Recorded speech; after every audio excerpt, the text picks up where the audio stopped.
آداب نیاز۔ مومنین کو چاہیے کہ 22 رجب المرجب کی رات کو قریب 3 بجے صبح گھر کے پاک و صاف مقام پر پاک فرش مثل دری وغیرہ بچھا کر لبان جلائیں اور خود پاک ہو کر خوشبو لگائیں۔ ایک پاک برتن میں پانی سے 1.25 سیر میدا اور 1.25 سیر کھنڈ اور قدرے گھی ملا کر گوندیں۔ اس کی 14 ٹکیاں تیار کر کے گھی میں تل لیں اور 2 کوڑے پاک برتنوں میں 7 ٹکیاں رکھیں اور کیفیت معجزہ سنائیں۔ پھر نیاز کھلائیں اور خداوند تعالیٰ سے حاجت طلب کریں۔ باطفیل محمد و آل محمد علیہ السلام خداوند عالم حاجات پوری فرمائے گا۔ جو شخص جس قدر کھانڈ گھی میسر ہو وہ اسی قدر نیاز تیار کرے، انشاءاللہ خداوند مقبول حاجات قبول فرمائے گا۔ معجزہ۔ اللہم صلی علی محمد و آل محمد۔ معجزہ امام جعفر صادق علیہ السلام۔ مشہور ہے کہ کسی شہر میں ایک لکڑہارا نہایت تنگ دست اور نادار رہتا تھا۔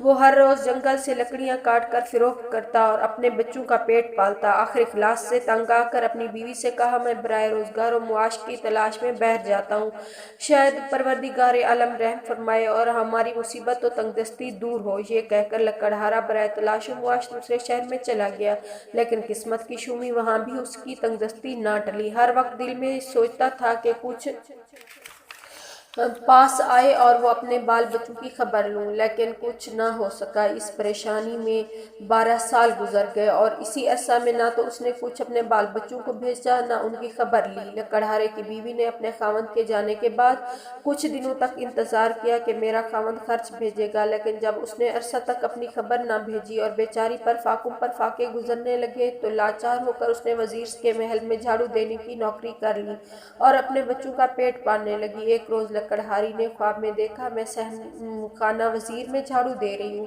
کہ یکا یک مولا متقیان آقائے دو جہان امام جعفر صادق علیہ السلام ما اصحاب صحن خانہ وزیر میں تشریف لائے۔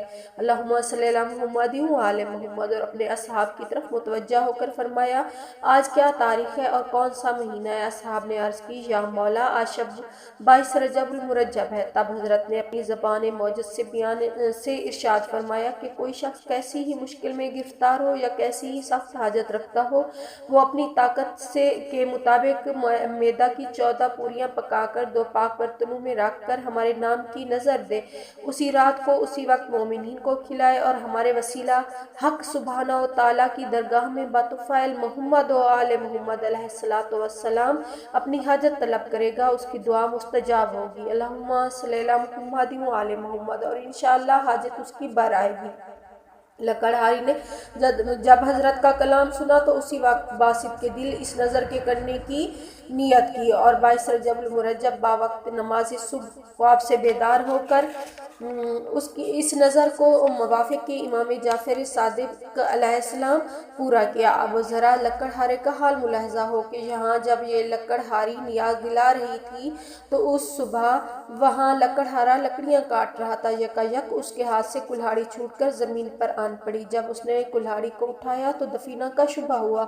اس نے اسی جگہ کو کھودا تو معلوم ہوا کہ شاہی دفینہ ہے۔ اس وقت اس کو اسی طرح چھپا کر چلا آیا، پھر تھوڑا تھوڑا کر کے اس میں سے لاتا رہا اور اسباب سفر تیار کرتا رہا۔ تیاری کے بعد بقیہ دفینہ نکال کر بڑے کرفر سے وطن آیا اور بال بچوں سے مل کر باخوشی تمام آرام سے زندگی بسر کرنے لگا۔ ایک روز لکڑہاری نے اپنے خاوند سے ساری سرگزشت بیان کی۔ جب اس نے مہینہ، تاریخ اور وقت بتلایا تو وہی مہینہ، وہی تاریخ اور وہی وقت اور وہی دن تھا جس صبح کو باجاز امام جعفر صادق علیہ السلام اس کے شوہر کو یہ دفینہ حاصل ہوا۔ وہ لکڑہارا باسط کے دل اہل بیت علیہ السلام پر ایمان لایا اور پھر ہر سال اسی رات کو یہ نیاز ادا کرتا رہا۔ ایک دن وزیر اعظم کی بیوی اپنے بالا خانہ پر کھڑی ہو کر ہوا خوری کر رہی تھی۔ اس کی نظر ایک عالیشان مکان پر پڑی۔ اس نے کنیزوں سے دریافت کیا، یہ کس کا گھر ہے؟ انہوں نے جواب دیا، یہ اس لکڑہارے کا مکان ہے جس کی بیوی اور بچے آپ کے ہاں پرورش پایا کرتے تھے۔ یہ سن کر وزیر اعظم کی بیوی نے لکڑہاری کو بلوایا اور حال دریافت کیا۔ اس نے تمام حال بیان کیا، لیکن وزیر اعظم کی بیوی کو یقین نہ آیا، بلکہ دل میں یہ خیال کیا کہ اس کے خاوند میں راہزنی کی ہے جس کی بدولت یہ مالدار ہوا ہے۔ وزیر اعظم کی بیوی کا یہ فاسد خیال دل میں لانا تھا کہ اس کے شوہر پر مصیبت آن پڑی کہ وزراء میں سے ایک وزیر نے جو اس کا دشمن تھا موقع پا کر وزیر اعظم کی بادشاہ سے چغلی کھائی کہ تمام ملک کو لوٹ لیا، حضور حساب طلب فرمائے۔ بادشاہ نے وزیر اعظم سے حساب طلب کیا تو وہ پورے طور پر حساب نہ دے سکا۔ بادشاہ غضبناک ہوا اور وزیر اعظم کا تمام مال و اسباب ضبط کر کے اس کی بیوی کے نکال دیا۔ وزیر اعظم اپنی بیوی کے ساتھ جنگل میں پھر رہا تھا کہ اس کی نظر خربوزے کے کھیت پر پڑی۔ وزیر اعظم بھوکا تھا، اس نے کھیت سے خربوزہ توڑ کر رومال میں باندھ لیا۔ سوئے اتفاق بادشاہ کا لڑکا جو شکار کو گیا ہوا تھا شب کو واپس نہ آیا۔ بادشاہ نے پریشان ہو کر وزیروں سے کہا رات گزر گئی لیکن شہزادہ واپس نہیں آیا، نہایت فکر ہے۔ اس وزیر نے جس نے وزیر اعظم کو نکلوایا تھا دوبارہ موقع پا کر کہا جہاں پناہ مجھے ایسا معلوم ہوتا ہے کہ وزیر اعظم مکروجی نے باوجہ دشمنی موقع پا کر شہزادہ کو قتل کر ڈالا ہوگا۔ یہ سن کر بادشاہ نے وزیر اعظم کی گرفتاری کا حکم دیا۔ برگزشتگی تقدیر کو ملاحظہ فرمائیے کہ ابھی تک وزیر اعظم خربوزہ کھانے ہی نہ پایا تھا کہ گرفتار ہو کر بادشاہ کے حضور میں لایا گیا۔ بادشاہ نے دریافت کیا تمہارے رومال میں کیا ہے؟ اس نے عرض کی کہ خربوزہ ہے جو بھوک کے غلبہ کے سبب کھانے نہ پایا تھا، لیکن کھانے ہی نہ پایا تھا کہ گرفتار ہو گیا۔ بادشاہ نے کہا رومال سے تو خون جھلک رہا ہے۔ رومال کھول کر دیکھا، رومال جو کھولا تو اس میں سے شہزادے کا سر برآمد ہوا۔ بادشاہ نے اپنے بیٹے کا سر دیکھ کر سخت غضبناک ہو کر حکم دیا کہ وزیر اعظم کو قید کر دیا جائے اور کل صبح اسے ماں بیوی بچوں کے قتل کر دیا جائے۔ وزیر اعظم کو ماں بیوی بچوں کے جیل خانہ میں قیدی کر دیا گیا۔ رات کو وزیر اعظم نے بیوی سے دریافت کیا کہ ہم سے ایسا کون سا گناہ سرزد ہوا ہے جس کی یہ سزا مل رہی ہے؟ بیوی نے لکڑہارے کا سارا قصہ بیان کر کے کہا مجھے اس نظر کا جس کا حکم جناب امام جعفر صادق علیہ السلام نے دیا تھا یقین نہ آیا۔ وزیر اعظم نے اپنی بیوی سے کہا اے کمبخت اس سے زیادہ اور کیا خطا کرے گی تو نے جناب امام جعفر صادق علیہ السلام کے حکم کو جھٹلایا ہے۔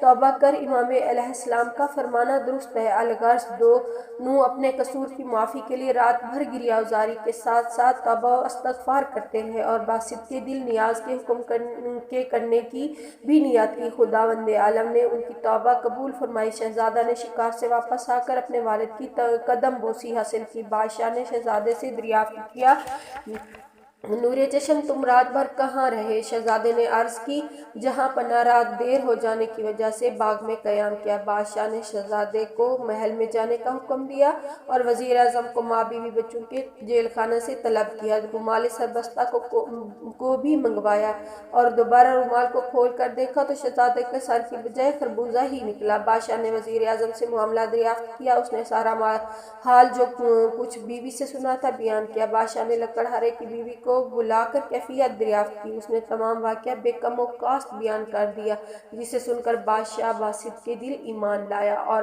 وزیر چغل خور کو سزا دے کر نکلوا دیا۔ خداوند عالم بتصدق چہاردہ معصومین علیہم السلام تمام مومنین مومنات کے دلی مقاصد برلائے، آمین ثم آمین۔ اللہم صلی علی محمد وعلی محمد۔ میرے چینل ہدیۃ العابدین کو سبسکرائب کیجئے، لائک کیجئے، شیئر کیجئے اور کمنٹ کیجئے۔ جزاک اللہ۔ اللہم صلی علی محمد وعلی محمد۔